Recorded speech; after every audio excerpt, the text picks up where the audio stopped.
এয়া কোনো বোকাত গাড়ী চলোৱা চ্যালেঞ্জ বুলি নাভাবিব।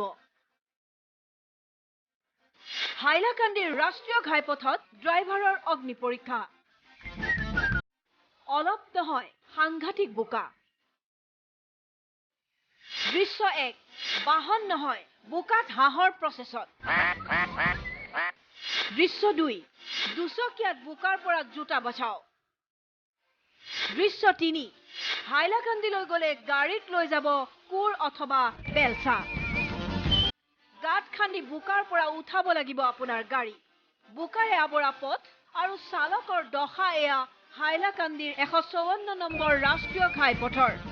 ঘাইপথেৰে যদি আপুনি আহিম বুলি ভাবিছে তেন্তে আহক ট্ৰেকাৰত, কাৰণ এক্সপাৰ্ট ড্ৰাইভাৰেও এই পথত গাড়ী চলোৱাৰ আগত ল'ব লাগিব ভগৱানৰ নাম।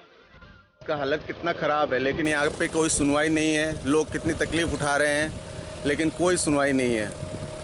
कितनी बार यहाँ पे रोड का काम होता है, आके कुछ पत्थर गिराते हैं, काम खत्म। लेकिन आसाम सरकार और हर चीज़ में देख सकता है, यहाँ पे देख नहीं सकता कहाँ पे क्या हो रहा है, क्या नहीं हो रहा है। कोई मतलब ही नहीं है रोड का।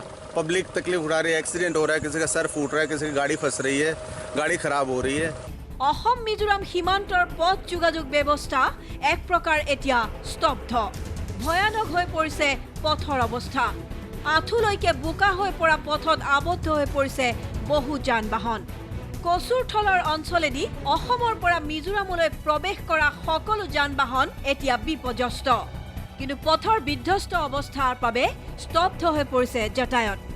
154 নম্বৰ ৰাষ্ট্ৰীয় ঘাইপথৰ এই কৰ্দৰ্যময় যাত্ৰাৰ পৰা পৰিত্ৰাণ পাবনে হাইলাকান্দিবাসীয়ে?